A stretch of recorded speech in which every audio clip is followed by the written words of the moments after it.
Olá, nessa unidade temática, o professor Edivaldo Nilo vai abordar acerca do aspecto material e imunidades tributárias.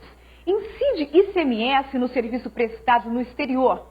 Preste bastante atenção e não deixe restar nenhuma dúvida. Bons estudos! Vamos nessa. Então vamos continuando, pessoal, a incidência do ICMS segundo a literalidade da Lei Candir, Lei Complementar 8796, importantíssimo para o mundo dos concursos públicos. Então a gente estava vendo que incide ICMS sobre o serviço prestado no exterior ou cuja prestação se tenha iniciado no exterior. Claro, se o serviço for unicamente prestado no exterior, não há competência para tributação estadual ou distrital por ausência de competência tributária internacional, é claro. Agora, se ele inicia no exterior e termina no Brasil, por exemplo, um serviço de transporte que é iniciado no Uruguai e termina no estado do Paraná, vai incidir normalmente ICMS. Por quê? Porque o serviço foi iniciado no exterior e terminado no Brasil. Da mesma forma, quando há uma comunicação, um serviço de telecomunicação, em que o usuário está no Brasil se comunicando com uma pessoa no exterior, na Itália, na França, nesse caso vai incidir também o ICMS, ou seja, que haja um vínculo com o nosso território nacional, ou seja, iniciado no exterior, terminado no Brasil, ou estando no Brasil, se comunicando, por exemplo, com a pessoa no exterior. Beleza? Então veja aí que incide ICMS também na entrada no território do estado destinatário de petróleo, inclusive lubrificantes e combustíveis líquidos e gasosos dele derivados, e de energia elétrica. Claro, com exceção que a gente acabou de estudar, salvo no caso, quando não destinados à comercialização ou à industrialização decorrente de operações interestaduais, cabendo o imposto ao estado onde estiver localizado o adquirente. Então perceba que esse ponto aqui é fundamental. As provas de concurso público tentam te pegar. Veja, incide ICMS sobre petróleo, lubrificantes e combustíveis líquidos e gasosos dele derivados e incide ICMS sobre energia elétrica? Incide, salvo na hipótese de operações interestaduais, que sejam operações entre estados.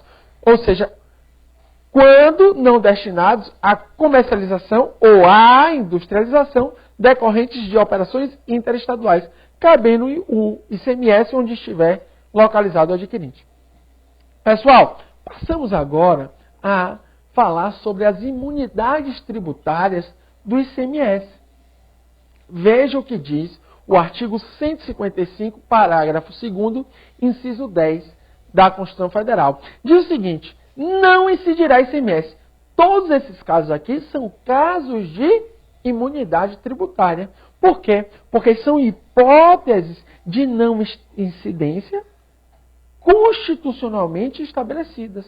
Então, são hipóteses de não incidência constitucionalmente estabelecida, são casos de imunidade tributária estabelecidos no artigo 155, parágrafo 2º, inciso 10. Veja, não incidirá ICMS sobre operações que destinem mercadorias para o exterior, nem sobre serviços prestados a destinatário no exterior, assegurada a manutenção e o aproveitamento do montante do imposto cobrado nas operações e prestações anteriores. Ou seja, quando há o serviço aí para o exterior, ou quando há circulação de mercadoria aí para o exterior.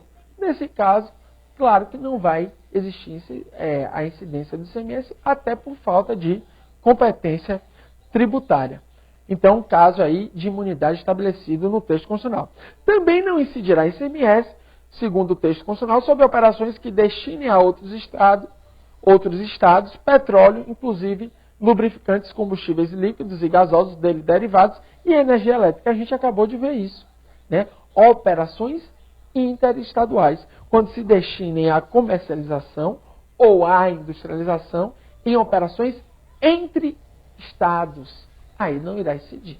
Agora, normalmente incide, salvo quando seja para operações interestaduais. Também não vai incidir o ICMS, segundo o artigo 155, parágrafo 2º, inciso 10, sobre o ouro quando definido em lei como ativo financeiro ou instrumento cambial. Por que, Nilo? Porque nesse caso, você já viu, vai incidir apenas, exclusivamente, unicamente, o IOF. Também disposto isso no artigo 153, parágrafo 5º do texto constitucional. Também não incidirá ICMS nas prestações de serviços de comunicação, nas modalidades de radiodifusão sonora e de sons e imagens de recepção livre e gratuita. A gente também falou isso aí.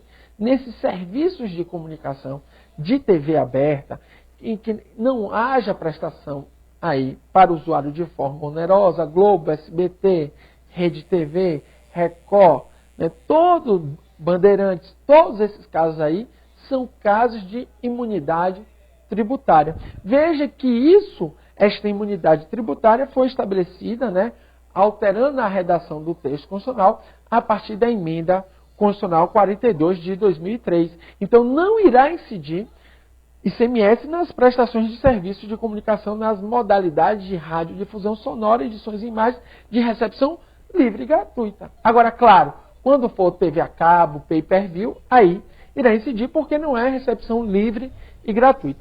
Então, se complementa, ou seja, tais hipóteses acima são consideradas de não incidência constitucionalmente qualificadas. Aí no dizer do mestre José Souto Mael Borges, né? Constitucionalmente qualificados, por isso são imunidades. Isto é, hipóteses de imunidade tributária referentes ao ICMS. Aí eu chamo a atenção de um ponto fundamental para o seu sucesso em provas. A questão das operações interestaduais de combustíveis, lubrificantes, líquidos e gasosos e energia elétrica referente àquela imunidade estabelecida. Né? Uma interpretação aí do STF. Veja, nesse rumo, em relação às operações que destinem a outros estados petróleo, combustíveis e energia elétrica, o STF já definiu que a imunidade tributária restringe-se ao estado de origem e não ao estado de destino desse combustível, dessa energia elétrica. Então veja que referente a essa imunidade aqui, não incide ICMS sobre operações que destinem a outros estados petróleo, inclusive lubrificantes, combustíveis líquidos e gasosos, derivados e energia elétrica.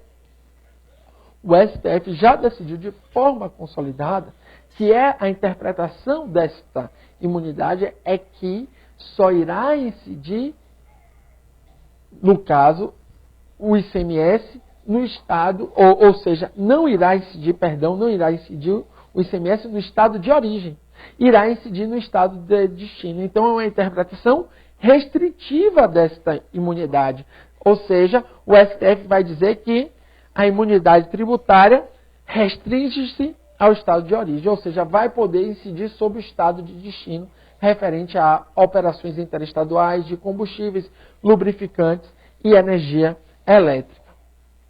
Não abrangendo o estado de destino da mercadoria, onde são tributadas todas as operações que compõem o ciclo econômico, porque passam os produtos, independentemente de se tratar de consumidor final ou intermediário. Isso aí já é jurisprudência consolidada do STF. Então, aquela imunidade sobre operações interestaduais, industrialização ou comercialização de energia elétrica, combustíveis e lubrificantes, aquela imunidade só se refere ao estado de origem. Aquela imunidade tributária não abrange o estado de destino do combustível, não abrange o estado de destino do lubrificante, não abrange o estado de destino da energia elétrica. Isso é importante você saber. Veja aí outro ponto que se refere ao seguinte. Perceba que a antiga redação da Constituição antes da emenda 42 de 2003 entendia que incidiria ICMS sobre produtos semi-elaborados, né? Antes da emenda 42 de 2003. Ou seja, no caso de produtos semi-elaborados, incidiria ICMS. Hoje, não há mais essa discussão, porque, inclusive, sobre produtos semi-elaborados, não há mais, foi abrangido pela essa imunidade. Se refere a esse dispositivo aqui, ó. Veja o que diz a Constituição. Não incide ICMS sobre operações que destinem mercadorias para o exterior, nem sobre serviços prestados a destinatários no exterior, assegurada a manutenção e o aproveitamento do montante do ICMS cobrado nas operações e prestações anteriores. O que acontecia antes da emenda 42, isso é importante você saber, porque é isso que dá fundamento à súmula 433 do STJ, excluía dessa imunidade os produtos semi-elaborados. Hoje não, abrange todos. Mas antes, excluía os produtos semi-elaborados. Então, teria que se saber o que era produto semi-elaborado. E isso pode ainda cair na sua prova. Se discutir o que é produto semi-elaborado. Mas por que eu tenho que saber isso, Nilo? Porque exatamente antes da emenda 42 de 2003, se excluía eles dessa imunidade aqui. Então, você teria que saber isso. Então, veio a súmula 433 do STJ e diz: o produto semi-elaborado para fins de incidência do ICMS é aquele que preenche cumulativamente os 3 requisitos do artigo 1º da Lei Complementar número 65 de 2091. De certo, a jurisprudência do STJ firmou posicionamento no sentido de que o produto semi-elaborado deve preencher cumulativamente os 3 requisitos indicados nos incisos 1 a 3 do artigo 1º da Lei Complementar 65 de 91, para fim de incidência do ICMS antes da emenda 42 de 2003. Por quê? Porque depois dessa emenda, esses produtos também são imunes naquele caso ali de destinados ao exterior. Então veja, antes da emenda 42 de 2003, para se dizer o que era semi-elaborado, tinha que resultar de matéria-prima de origem animal, vegetal ou mineral, sujeito ao ICMS quando exportado in natura, cuja matéria de origem animal, vegetal ou mineral não tenha sofrido qualquer processo que implique modificação da natureza química originária e cujo custo da matéria-prima de origem animal, vegetal ou mineral represente mais de 60% do custo do correspondente produto apurado segundo o nível tecnológico disponível no país. Então veja que para se considerar produto semi-elaborado, teria que preencher esses 3 requisitos de forma cumulativa, ou seja, tem que preencher os 3. Ok? Aí, vamos às questões de concurso público sobre esse tema. Então veja, que no concurso aí de 2010, a ESAF considerou correto o seguinte enunciado. Antes de falar sobre essa questão, veja que é o seguinte, concluindo aquela questão do produto semi-elaborado, antes da emenda 42 de 2003, se excluía o que era produto semi-elaborado. Então, teria que se saber o que era. E para se saber o que era produto semi-elaborado, né, o STJ decidiu que tem que preencher os 3 requisitos do artigo 1º da Lei Complementar 65 de 91, inciso 1, 2 e 3. Ok? E nos vemos daqui a pouco. Um forte abraço.